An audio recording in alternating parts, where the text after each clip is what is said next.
ಅದೇನೋ ಗೊತ್ತಿಲ್ಲ, ನಮ್ಮ ಸರ್ಕಾರಿ ಶಾಲೆಗಳ ಸ್ಥಿತಿ ಹೇಳುತ್ತಿರೋದು.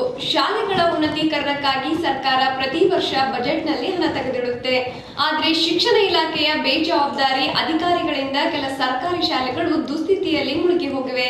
ಅದಕ್ಕೆ ನಮ್ಮ ನವನಗರದ ಸರ್ಕಾರಿ ಉರ್ದು ಶಾಲೆ ಬೆಸ್ಟ್ ಎಕ್ಸಾಂಪಲ್.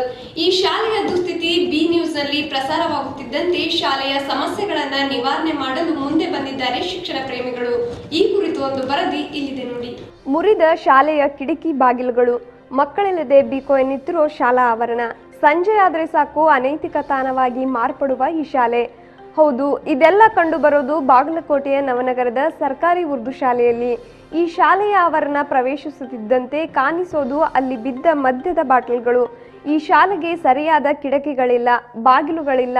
ಇದು ಸಾರ್ವಜನಿಕ ತಂಗುದಾಣದಂತಾಗಿದೆ ಈ ಶಾಲೆಯ ದುಸ್ಥಿತಿ. ಇಷ್ಟೆಲ್ಲ ಸಮಸ್ಯೆಗಳು ಈ ಶಾಲೆಯ ಆರೋಗ್ಯವನ್ನ ಕದಡಿದ್ರೂ ಶಿಕ್ಷಣ ಇಲಾಖೆ ಮಾತ್ರ ಕಣ್ಮುಚ್ಚಿ ಕುಳಿತಿದೆ. ಸಮಸ್ಯೆಯ ತೀವ್ರತೆಯನ್ನ ಅರಿತ ನಮ್ಮ ಬಿ ನ್ಯೂಸ್ ತಂಡ ಯಾವಾಗ ಆ ಶಾಲೆ ಆವರಣ ಒಳಹೊಕ್ಕು ಶಾಲೆಗೆ ಆವರಿಸಿದ ಸಮಸ್ಯೆಗಳನ್ನ ಬಯಲಿಗೆಳೆಯಿತು.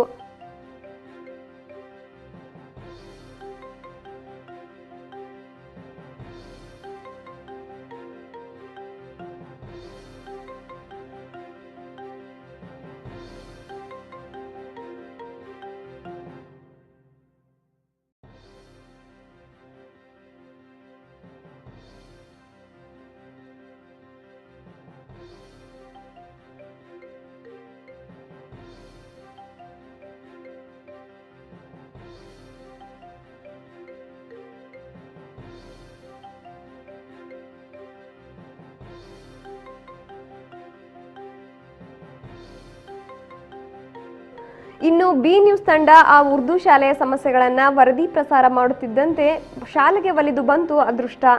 ನವನಗರದ ಶಿಕ್ಷಣ ಪ್ರೇಮಿಗಳು ಶಾಲೆಯ ಏಳ್ಗೆಗೆ ಮುಂದೆ ಬಂದು ಅನಾರೋಗ್ಯಕ್ಕೆ ತುತ್ತಾದ ಶಾಲೆಯ ಅಭಿವೃದ್ಧಿಗೆ ನಿಂತಿದ್ದಾರೆ Ashok Jalwade and team. B news ವರದಿಯಿಂದ ಸ್ಥಳೀಯ ಶಿಕ್ಷಣ ಪ್ರೇಮಿಗಳು ಶಾಲೆಯ ರಿಪೇರಿ ಕಾರ್ಯಕ್ಕೆ ಮುಂದಾಗಿದ್ದಾರೆ. ಶಾಲೆಗೆ ಬಣ್ಣ ಬಳಿಯೋದರೊಂದಿಗೆ ಶಾಲೆಯ ಆವರಣ ಸ್ವಚ್ಛಗೊಳಿಸಿ ಮುರಿದ ಕಿಟಕಿ ಬಾಗಿಲುಗಳನ್ನು ದುರಸ್ತಿಗೊಳಿಸುವ ಮೂಲಕ ಶಾಲೆಯ ಚಿತ್ರಣವನ್ನೇ ಬದಲಿಸಿದ್ದಾರೆ. ಬಾಗಲಕೋಟೆ ನವನಗರದ ಉರ್ದು ಶಾಲೆಯಲ್ಲಿದ್ದೀವಿ ನಾವು ಸ್ಥಳೀಯರು. ಇಲ್ಲಿ ನಾವು ಇಲ್ಲಿ ಬಂದು ವಾತಾವರಣ ನೋಡಿದಾಗ ಒಂಥರ ಶಾಕ್ ಆಗಿಬಿಟ್ವಿ. ಶಾಲೆನೂ ಹೀಗಿರುತ್ತೆ ಅನ್ನುವಂಥ ಭಾವನೆ ಬಂತು ನಮಗೆ. ನಾವು ಒಂದು ಸ್ನೇಹಿತರ ಗೂಡಿ, ನಮ್ಮ ಸ್ನೇಹಿತರಾದ ಕಂಸರವರು ಆಗಿರ್ಬೋದು ಅಥವಾ ತಾಂಬೋಳವರಾಗಿರ್ಬೋದು, 3 ಜನ ಸೇರಿಕೊಂಡು ಒಂದು ವಿಚಾರ ಮಾಡಿದ್ವಿ. ಈ ಶಾಲೆ ಸ್ಥಿತಿಗತಿ ನೋಡಿ ಇದನ್ನು ಬದಲಾವಣೆ ಮಾಡುವಂಥ ಒಂದು ಹುಮ್ಮನಸ್ಸು ಬಂತು ನಮಗೆ. ಏನಾದ್ರು ಒಂದು ಮಾಡೋಣ ಈ ಶಾಲೆಗೆ ಅಂತೇಳಿ. ಮೊದಲೇದಾಗಿ ನಾವೇನು ಮಾಡಿದ್ವಿ ಅಂದರೆ, ಇದಕ್ಕೆ ಶಾಲೆಗೆ ಸಂಬಂಧಪಟ್ಟ ಅಧಿಕಾರಿಗಳು ಚರ್ಚೆ ಮಾಡ್ಕೊಂಡು, ಶಿಕ್ಷಕರು ಮತ್ತು ಎಲ್ಲ ಟೀಚರ್ಸ್ ಒಡಗೂಡಿ ಎಲ್ಲ ಚರ್ಚೆ ಮಾಡ್ತೀವಿ. ಶಾಲೆಯ ಪರಿಸ್ಥಿತಿ ಯಾವ ಸ್ಥಿತಿ ಒಳಗಿದೆ, ಅಲ್ಲಿ ಮಕ್ಕಳ ಕೊರತೆಗಳೇನಿದ್ದಾವೆ.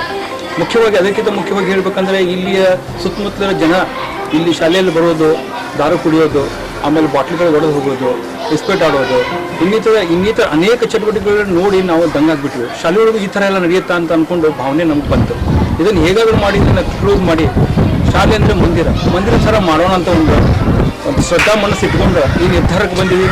ನಮ್ಮ ಸ್ನೇಹಿತರು ಮೀಡಿಯಾದವರು ಅವ್ರಿಗೆ ನಾವು ತುಂಬ ಥ್ಯಾಂಕ್ಸ್ ಹೇಳಬೇಕು. ಯಾಕಂದರೆ ಅವರು ಬಿ ನ್ಯೂಸರು ಬಂದು ಒಂದು ಮೀಡಿಯಾದಲ್ಲಿ ಒಂದು ಕೊಟ್ಟರು, ಇಲ್ಲ ಈ ಶಾಲೆ ಸ್ಥಿತಿಗತಿ ಈ ಥರ ಇದೆ, ಇದನ್ನು ಬದಲಾವಣೆ ಮಾಡಬೇಕು ಅನ್ನುವಂಥ ಒಂದು ಮಾತು ಹೇಳಿದ ತಕ್ಷಣವೇ ಈಗ ಬಂದಂಥ ಈಗ ಜನ ಬರ್ತಾ ಇದ್ದಾರೆ, ನೋಡ್ತಾ ಇದ್ದಾರೆ, ಬದಲಾವಣೆ ಅವಶ್ಯಕತೆ ಇದೆ ಶಾಲೆಗೆ ಮೂಲಭೂತ ಸೌಕರ್ಯಗಳು ಏನೂ ಇಲ್ಲ. ಕಂಪೌಂಡ್ ಚೆನ್ನಾಗಿಲ್ಲ, ಸುರಕ್ಷಿತವಾಗಿಲ್ಲ, ಮನೆಗಳು, ಆಮೇಲೆ ಕ್ಲಾಸ್ ರೂಮ್ಸ್ ಯಾವುದೂ ಸುರಕ್ಷಿತವಾಗಿಲ್ಲ, ಕಿಟಕಿಗಳು ಬಾಗಿಲುಗಳು ಯಾವುದೂ ಸುರಕ್ಷಿತವಾಗಿಲ್ಲ. ಇವೊಂದು ನಮ್ಮಲ್ಲಿ ಸ್ಮಾರ್ಟ್ ಕ್ಲಾಸ್ ಅಂತ ಬಂದಿದೆ, ಅದನ್ನು ಹಾಕ್ಲಿಕ್ಕೆ ಕೂಡ ನಮ್ಮಲ್ಲಿ ಸೆಕ್ಯೂರಿಟಿ ಅಂತ ಬಾಗಿಲು ಕಿಟಕಿಗಳು ಇಲ್ಲ. ನಾವು ಮಕ್ಕಳಿಗೆ ಕಲಿಸೋದಾರೆ ಏನು ಕಲಿಸೋದು? ಇವತ್ತು ಈ ಬಾಗಲಕೋಟೆ ಜಿಲ್ಲೆಯೊಳಗೆ ಇನ್ನೂ ಸರ್ಕಾರಿ ಶಾಲೆಗಳು ಹೀನಾಯ ಸ್ಥಿತಿ ಒಳಗಿದಾವೆ. ಸರ್ಕಾರ ಹಾಗೂ ಜನ ಎಚ್ಚೆತ್ಕೋಬೇಕು. ಇಂಥ ಒಂದು ಸ್ಕೂಲ್ಗಳಿಗೆ ಜನ ಆಗಲಿ ಸರ್ಕಾರ ಸಂಬಂಧಪಟ್ಟಿದ್ದ ಅಧಿಕಾರಿಗಳು ವಿಸಿಟ್ ಕೊಡಬೇಕು. ಅದ್ರದ್ದು ಏನು ನೋವು ವೇದನೆ ಅದನ್ನು ಪರಿಹಾರ ಮಾಡುವವರೆಗೆ ಇದನ್ನು ಸತ್ಯಸಿದ್ಧ ನಾವು ಇನ್ನು ಮುಂದೆ ಇದನ್ನು ಉಗ್ರವಾದ ಹೋರಾಟಕ್ಕೆ ನಾವು ಇಳಿತೀವಿ. ಪ್ರತಿ ಶಾಲೆಗಳಿಗೆ ಬಟ್ಟೆ ಕೊಡ್ತೀವಿ. ಪ್ರತಿ ಶಾಲೆ ಒಳಗಿರುವಂಥ ಕಷ್ಟ, ನೋವು, ನಲಿವು ನಾವು ಸರ್ಕಾರ ಮುಂದೆ ಇಡುವಂಥ ಪ್ರಯತ್ನ ನಾವು ಇವತ್ತಿನಿಂದ ಮಾಡ್ತೀವಿ ಅಂತ ಇವತ್ತು ಪಣ ತೊಟ್ಟಿದ್ವಿ.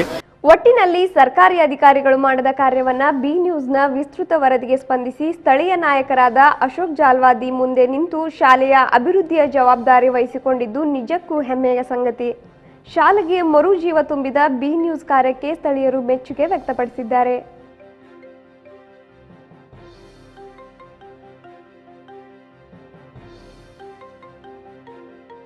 कैमरा पर्सन एमडी आसिफ जोते फिरोज बी न्यूज बागलकोट।